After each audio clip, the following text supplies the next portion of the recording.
¿Quién es Cristo para ti? ¿Quién es Cristo para ti? Dice el versículo 6: hubo un hombre enviado por Dios, un hombre enviado de Dios, el cual se llamaba Juan. Este vino por testimonio, para que diese testimonio de la luz, a fin de que todos creyesen por él. No era la luz, sino para que diese testimonio de la luz. Aquella luz verdadera que alumbra a todo hombre venía a este mundo. En el mundo estaba, y el mundo por él fue hecho, pero el mundo no le conoció. A lo suyo vino, y los suyos no le recibieron. Mas a todos los que le recibieron, a todos los que creen en su nombre, les dio potestad de ser hechos hijos de Dios, los cuales no son engendrados de sangre, ni de voluntad de carne, ni de voluntad de varón, sino de Dios. Y aquel Verbo fue hecho carne, habitó entre nosotros, y vimos su gloria, gloria como la del unigénito del Padre, lleno de gracia y de verdad. Juan dio testimonio de él y clamó diciendo: este es aquel, este es de quien yo decía: el que viene después de mí es antes de mí, porque era primero que yo. Porque de su plenitud tomamos todos gracia sobre gracia, pues la ley por medio de Moisés fue dada, pero la gracia y la verdad vinieron por medio de Jesucristo. A Dios nadie le vio jamás. El unigénito que está en el seno del Padre, Él le ha dado a conocer. ¿Quién es Cristo para mí? ¿Quién es Cristo para ti? ¿Quién es Cristo para nosotros?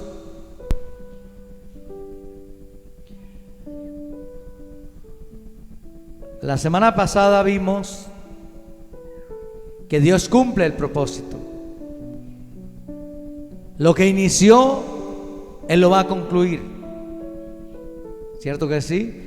Y nos dimos cuenta también que los evangelios de Mateo, Marcos, Lucas hacen mucho énfasis en las obras que Cristo hizo, pero que Juan se dedica a hablar de Jesús, a mostrar a Jesús. ¿Quién es Jesús? ¿De dónde vino Jesús? Y encontramos dos aspectos. La semana pasada, de Jesús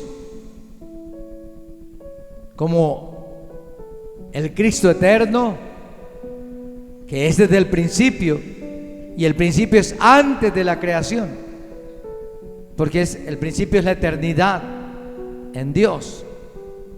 Y vimos otro, a ver quién lo recuerda. Y el Cristo encarnado, hecho carne. Y hoy vamos a ver que hay más manifestaciones, y uno de los aspectos importantes es el precursor de Cristo, Juan el Bautista. Vino después de 400 años de oscurantismo, de silencio, de soledad, de sequía, de tristeza, de falla de esperanza, porque pareciera ser que las cosas habían quedado de esa manera. Pero escúcheme, el que nos creó, el que nos dio vida, jamás se olvidará de nosotros.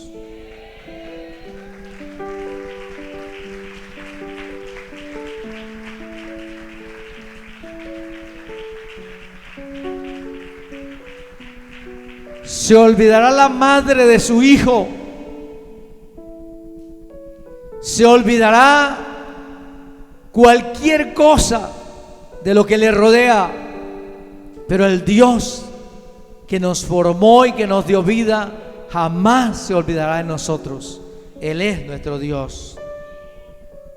Así que ese tiempo de silencio y en el que Juan comienza a predicar no es un tiempo tan fácil como el tiempo de hoy, tan sencillo, a pesar de que en algunas partes es difícil.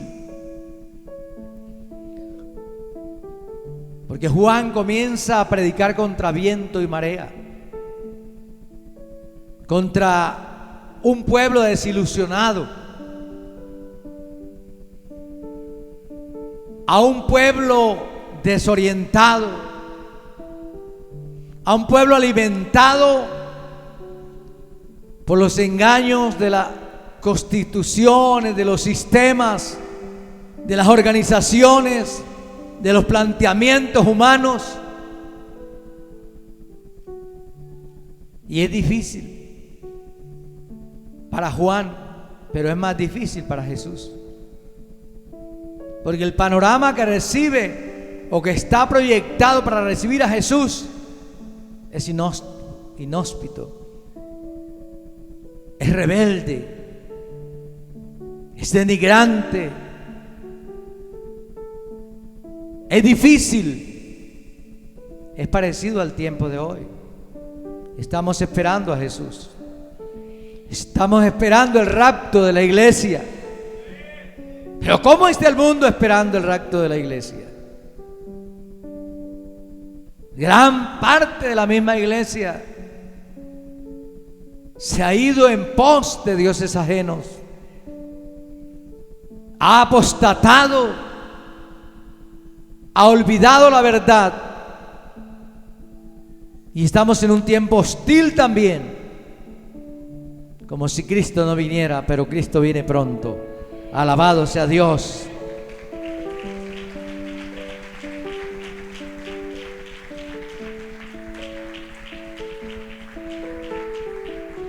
Y Juan empieza a explicar y a presentar al Cristo que viene, al Cristo que venía al mundo. Y él lo define como el que ilumina a todos.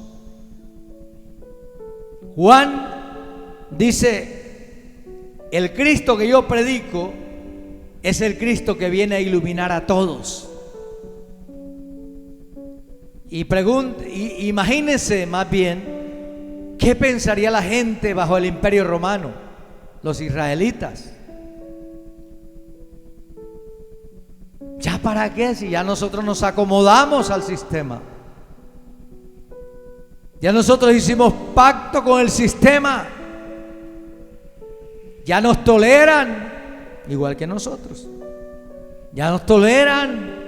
Hay artículos en la Constitución que nos colaboran y nos dicen que nosotros tenemos libertad de culto.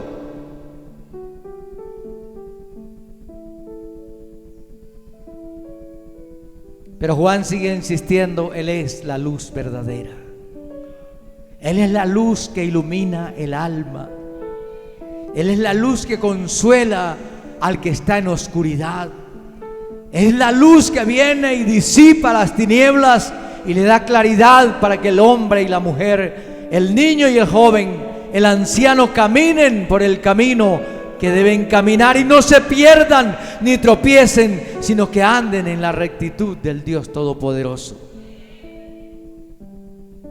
El versículo 8 destaca que Juan Bautista no era la luz, sino que venía testificando sobre la luz. Juan no era la luz, pero decía: viene la luz. Usted en sí es un resplandor de la luz, pero no es la luz. La luz es Jesús.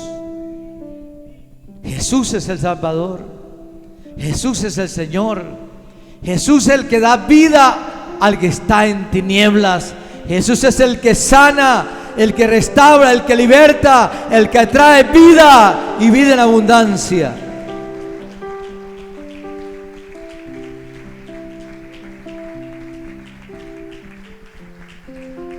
Entonces Juan nos presenta un cuarto aspecto, que es el Cristo no reconocido. Está el Cristo eterno, el Cristo reencarnado, el Cristo del principio, pero Juan presenta al Cristo no reconocido.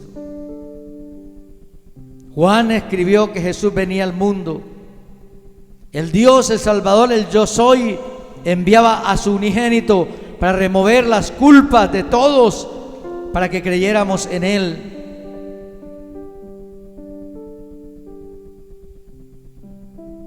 Y Juan da varios matices al significado con relación al lugar donde Jesús venía.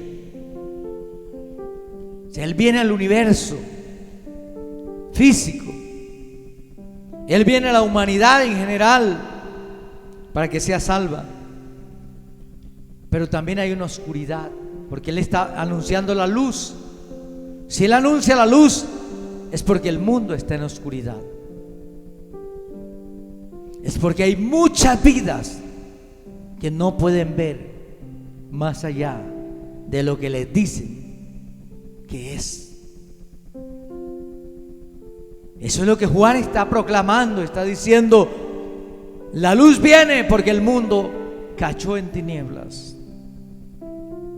Las terribles tinieblas abrazaron a la humanidad y no la quieren soltar.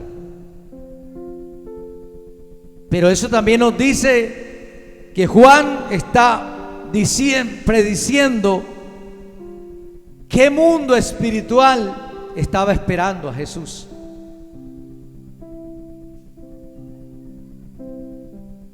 Todo lo que ofrece el mundo o le ofrecía era oposición a Dios, oposición a la luz, oposición a la salvación, oposición a la vida, oposición a la verdad, oposición a la honestidad, oposición a la no corrupción. Es igual que hoy, es exactamente igual. Por eso dice: a lo suyo vino y no le reconoció.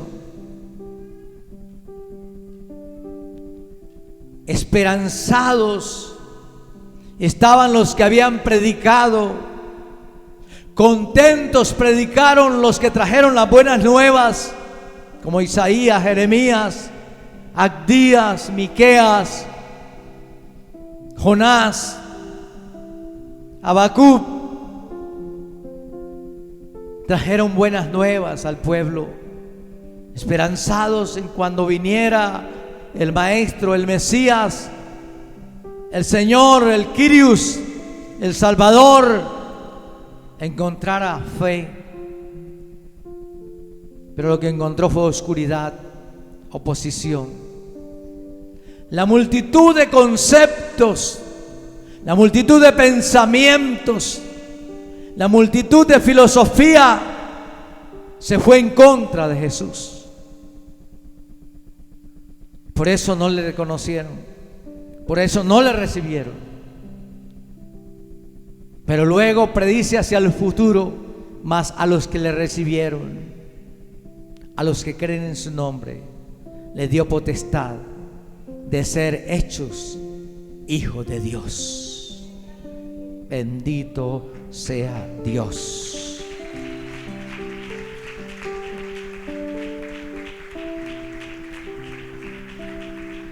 Y ahí quiero que usted entienda algo y acepte algo hoy.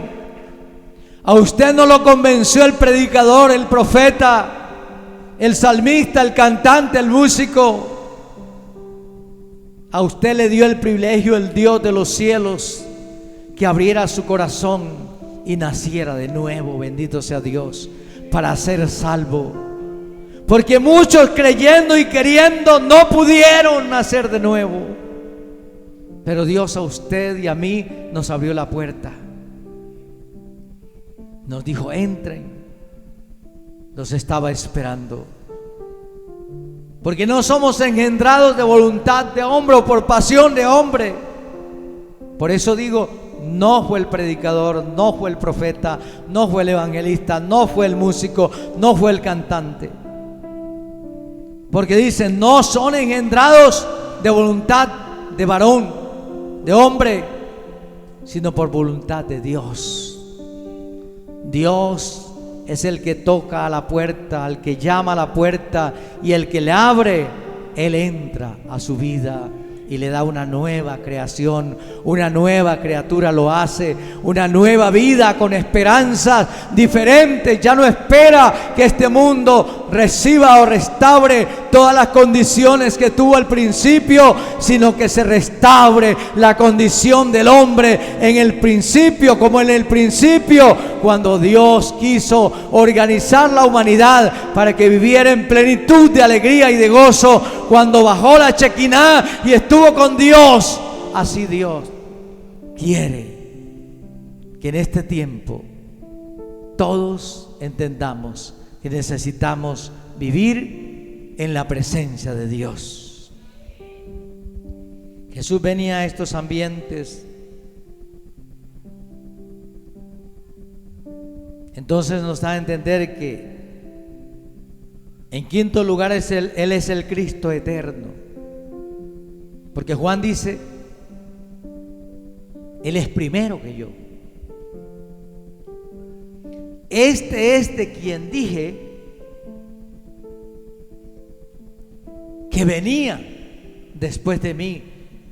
Y hay una señal que yo quiero que ustedes tengan pendientes. Él es el que bautiza con Espíritu Santo y fuego. Nadie más puede hacerlo. Esas recetas mágicas que te ayudan a hablar en lenguas no sirven para nada. El que bautiza en Espíritu Santo y fuego es Cristo Jesús. Él es. Él es. Él es.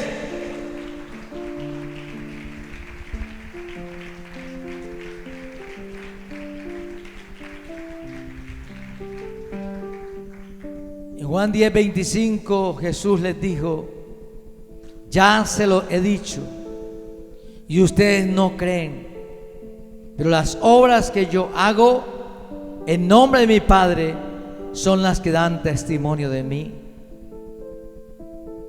El Cristo eterno está diciendo: yo estoy desde el principio, desde el inicio de los tiempos, de los siglos eternos, en Dios y con Dios. Y yo soy Dios. Yo he estado siempre con Papá Dios, con mi Padre Celestial. Jamás ha habido un instante en que yo no haya estado. Siempre estuve con Él. Siempre anduve con Él. Por eso conozco las obras de Él, y esas obras he venido a traerlas dentro de ustedes. Qué precioso, ¿cierto? Entonces lo sexto que vemos en Juan 12 y 13 es al Cristo omnipotente. Juan enfatiza entonces que aunque el pueblo judío había rechazado a Cristo, había un remanente que creería en Él. Y eso quiero que usted lo tome como aliento para su vida. Jesús está siendo rechazado por millones y millones de personas.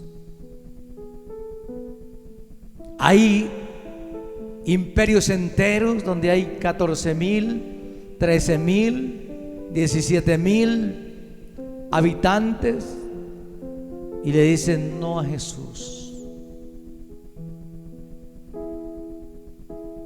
Hay lugares donde están ocurriendo desastres, que le han dicho a Jesús no, a su iglesia no. Las han quemado, los han perseguido. No se puede hablar abiertamente de Cristo Jesús. Los han desterrado y ellos han quedado desvalidos, incluyendo los arameos, descendencia, que habla el idioma de Jesús.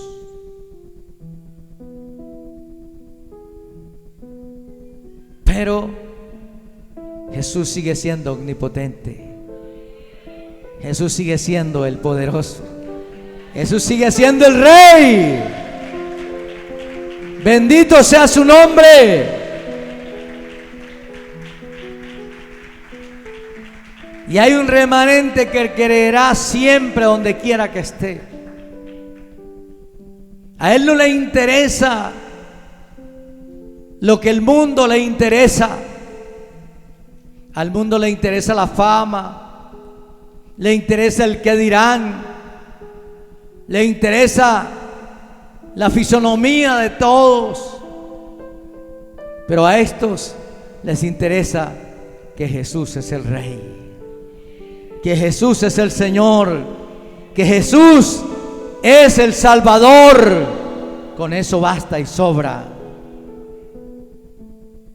Y Juan 1, 14 al 18 presenta al Cristo glorioso. ¡Qué bendición! ¿Cómo sabemos que Jesús era la palabra realmente? O más bien, que Jesús era realmente el Cristo. El versículo 14 define: porque el Verbo se hizo carne. Y es donde convergen el conocimiento, el nacimiento de Cristo, que se convierte en importante. No por la ritualidad o la religiosidad con que se celebra el día en que dicen que nació Jesús, sino porque en realidad Jesús vino por obra y gracia del Espíritu Santo. Y vino a una mujer llamada María, que concibió y dio gracias a Dios por haberla elegido para guardar la semilla de la salvación, para guardar la semilla de la esperanza, de la vida y de la gracia. Por eso la manifestación en el día del nacimiento de Jesús, de los ángeles a los pastores, ¿recuerdan? Ha nacido en Belén de Judea el Salvador del mundo. Id, vayan y véanlo en un pesebre. Allí está. Contemplen, no tiene esplendor, no tiene grandeza, pero es el Salvador del mundo. Bendito sea Dios.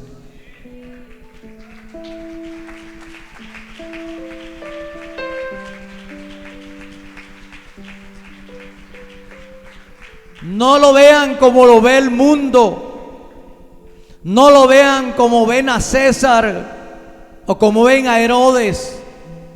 Véanlo como la esperanza de las almas perdidas. Véanlo como la solución de la paz, de la libertad, el santificador, el que produce vida y vida en abundancia, el que puede dar redención a los seres humanos.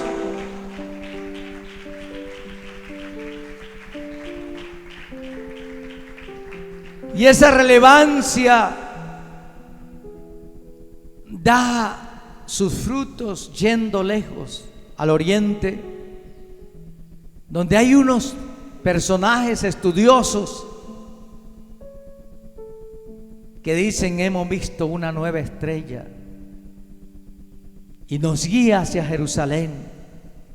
Y la siguieron, y después de un gran tiempo de caminar, llegaron al lugar donde Jesús estaba y le ofrecieron oro, incienso y mirra. 3 profecías para nuestro Salvador. Oro para que fuese al desierto, para que huyese, porque pronto iban a determinar la muerte a temprana edad. Incienso, adoración al verdadero Rey de Reyes y Señor de Señores, al Salvador de la humanidad, al que tiene esperanza para el perdido y el cansado. Y mirra, el sufrimiento que vendría sobre él. Y las 3 se cumplieron a cabalidad. Jesús es el Cristo eterno. Jesús es el Cristo omnipotente. Jesús es el Cristo glorioso. ¿Cómo sabemos que la palabra era realmente Cristo? Porque el Verbo se hizo carne, como dice la palabra. Pablo afirmó a Timoteo: indiscutiblemente el misterio de la piedad es grande. Dios fue manifestado en carne, justificado en el Espíritu,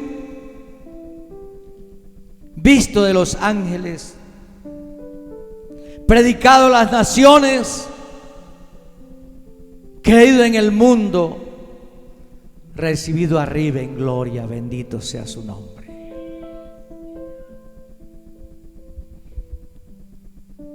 La declaración: el Verbo se hizo carne, ¿qué nos dice? O que Cristo es el Cristo glorioso. ¿Por qué? Dice: el Verbo se hizo carne y habitó entre nosotros. En griego significa levantar un tabernáculo. El Verbo, que era Dios y que es Dios, vino y levantó un tabernáculo aquí en la tierra. Está hablando al pueblo judío y a los que hemos leído la palabra.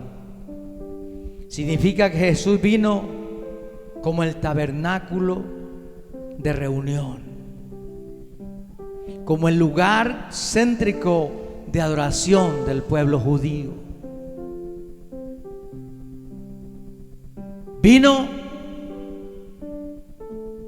para que entendiese todo el mundo que ya no hay necesidad de seguir el orden de la ley, pero la ley ya había pronosticado que Jesús vendría, y que el último profeta de la ley del Antiguo Testamento fue Juan, y él lo proclamó como el Cristo glorioso, como el Cordero de Dios, como aquel Cordero que había sido anunciado por generaciones y por muchos tiempos, y que el pueblo se había quedado embebecido, adormecido, llevando los sacrificios, llevando los holocaustos. Los sacerdotes realizando los holocaustos, y el pueblo pasó por muchos años de esa manera, pensando: esto es todo. Pero ahora Jesús viene y les dice: la dispensación ha cambiado. Ahora yo soy el camino, la verdad y la vida. Yo soy en quien tienen que poner la esperanza, la fe y la confianza, porque yo soy el que doy libertad, yo soy el que doy vida eterna, yo soy el que doy paz, yo soy el que traigo consolación, yo soy el que liberto las almas, yo soy el que salvo las almas de la condenación.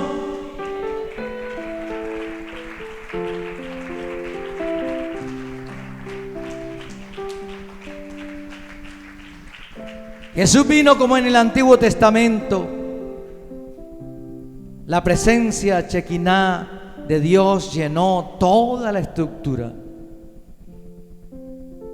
Cuando el Verbo se hizo carne, la presencia gloriosa de la deidad fue mostrada en él. Los judíos que escucharon estas palabras enseguida pensaron automáticamente en Éxodo 25:8, donde Dios se encontró con Israel en una tienda. Cuando Dios se acercó a Moisés y habló con él cara a cara. Ellos tenían el conocimiento. Pero una cosa es tener el conocimiento y otra cosa es la capacidad de asimilar lo que yo sé.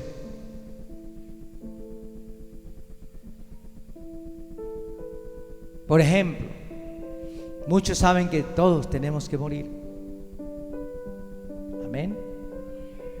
Porque está establecido al hombre que muera una sola vez y después de esto el juicio. Pero asimilamos nosotros eso.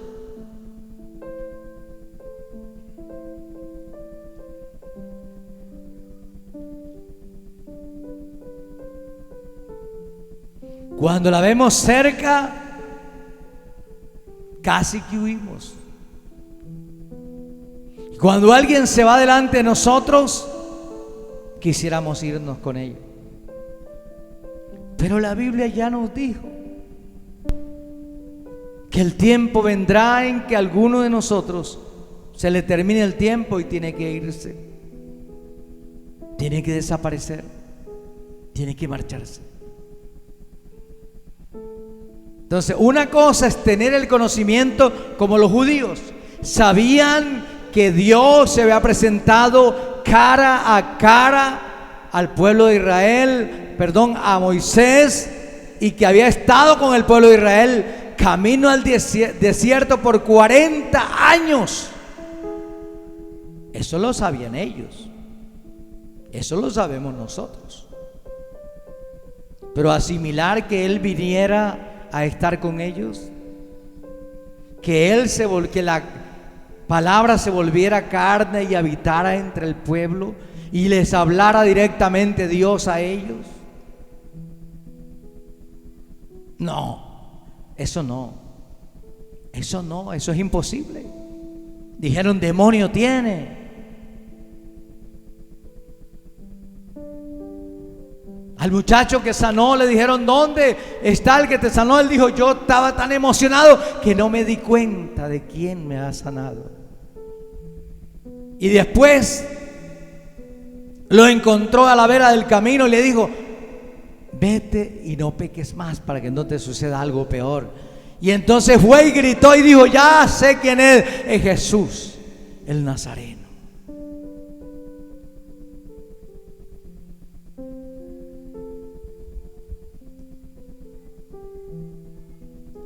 Cuando Dios les habló a Moisés cara a cara, y en Éxodo 40:34, cuando la presencia de Dios llenó el tabernáculo, proféticamente, ¿qué piensa que estaba diciendo? Estaba gritando a Juan 1:14. Y el Verbo se hizo carne.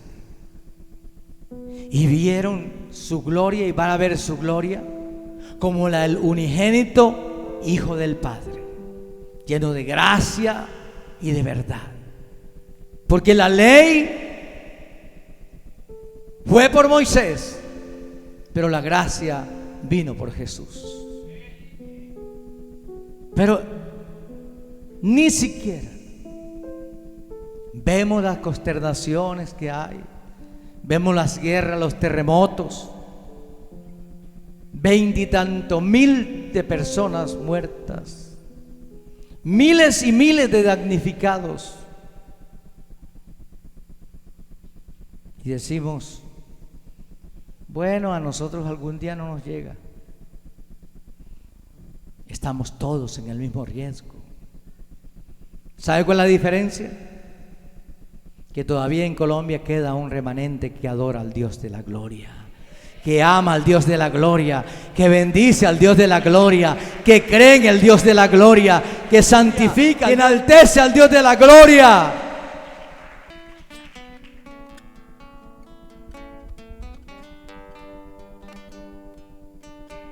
Finalmente, la gloria de Dios se apartó del desobediente Israel por un gran tiempo, hasta el final de todos los tiempos, como dice Ezequiel 9:3, 10:4 y 18, 11 y 22 y al 23. Pero más tarde el Verbo se hizo carne y vimos su gloria, la gloria que corresponde al unigénito del Padre, llena de gracia y de verdad. Esto señala que Jesús es la respuesta, que Jesús es la solución de la dificultad a nuestra eternidad.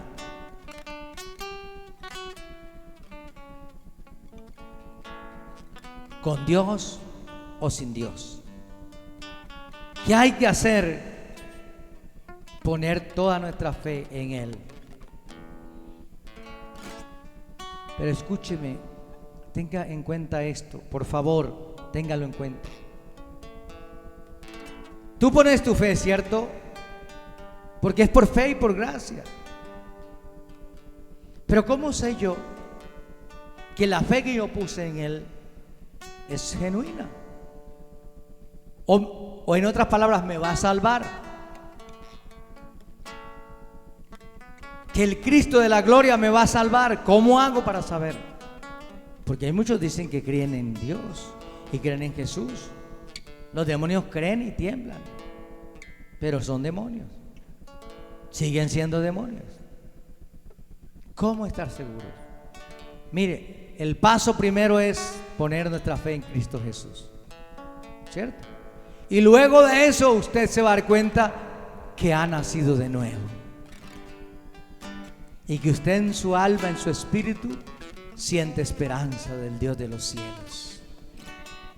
Y siente alegría de amarlo, de servirlo. Siente alegría de venir a los cultos. Siente alegría de hacer algo para la gloria de Él. Para usted no es una carga dar lo que es de Dios, porque usted ha nacido de nuevo. Para quien no ha nacido de nuevo, todo es una carga, todo es un problema, todo es una crítica, todo es una murmuración, todo es una rencilla, todo es un flagelo, todo es un disipar de tiempo. Para el que no ha nacido de nuevo, la vida es un martirio.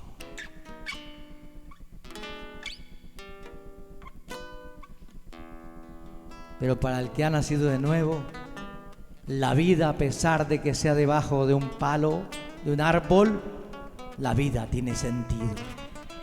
Porque mi vida está escondida en Dios. Porque nuestra vida está en Cristo Jesús. Porque nuestra vida sirve para algo.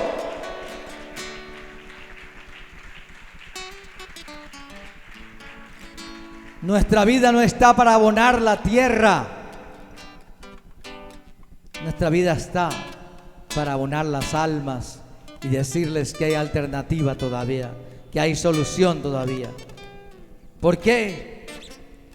Porque al poner nuestra fe y creer en Él y ser nacido de nuevo, Él es suficientemente poderoso para rescatar nuestras almas de las garras del maligno que desea llevarlas a estar con Él por siempre.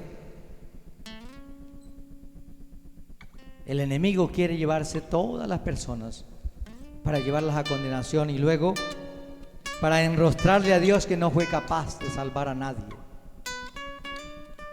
Pero hay una palabra, hay un rema para ti que estás débil, que estás cansado, que dice: ya no aguanto más en mi familia, ya no aguanto más en mi hogar, ya no aguanto más la situación de mi hijo, ya no aguanto más el problema que se me está presentando. Jesús dijo que Dios había dicho: a los míos nadie me los arrebatará de mi mano, bendito sea Dios. Y nadie es nadie.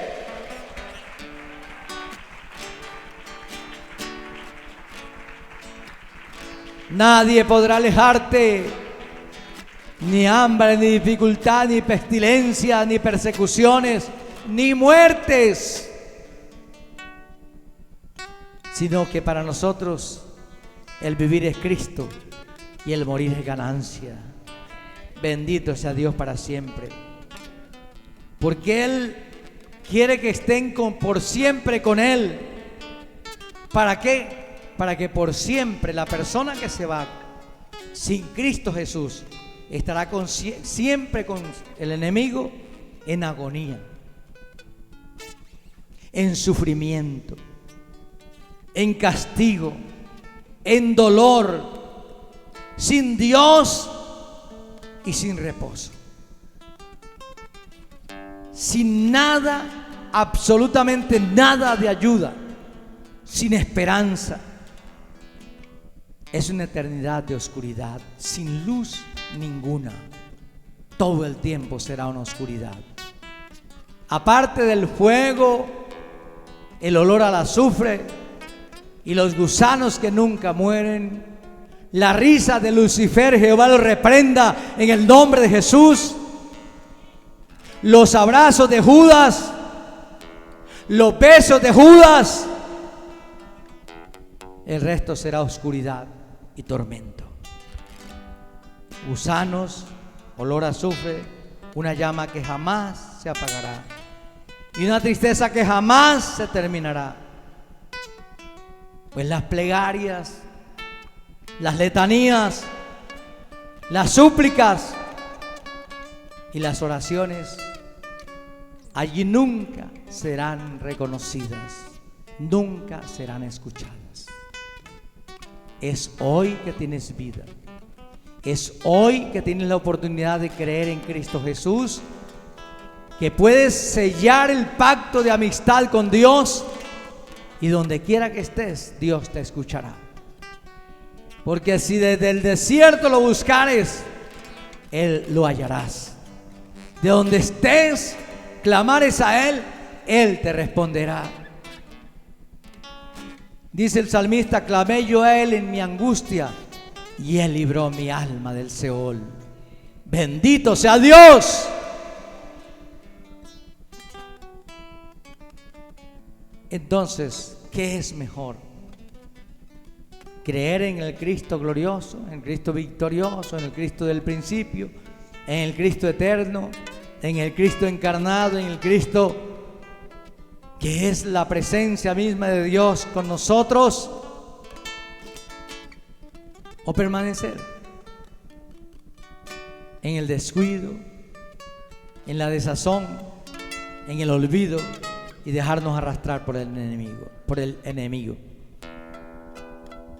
Recuerde, Cristo viene pronto a raptar su pueblo. Y después de esto vendrá la gran tribulación. Y después de la gran tribulación vendrá una cantidad de acontecimientos y vendrá entonces el fin. Pero antes de todo esto será predicado el evangelio a toda criatura. Y lo que pudiera decir cualquiera es: esos países donde están persiguiendo a los cristianos, nadie debía ir a predicar. No. Este evangelio será predicado a todo el mundo para testimonio a las naciones, para que después venga el fin. Lo que pasa es que todos no somos llamados a ser misioneros, pero sí habemos algunos que hemos sido llamados a ser misioneros. Que Dios bendiga a los misioneros, que Dios bendiga a los predicadores, que Dios bendiga a los pastores, que Dios bendiga a los profetas, que Dios bendiga a los apóstoles, que Dios bendiga los ministerios que están en las naciones, llevando la bendita semilla del Dios eterno, del Dios verdadero, del Cristo viviente, única esperanza para la humanidad. ¿Por qué no se pone de pie? Toma la mano de su hermano y oramos un momentico.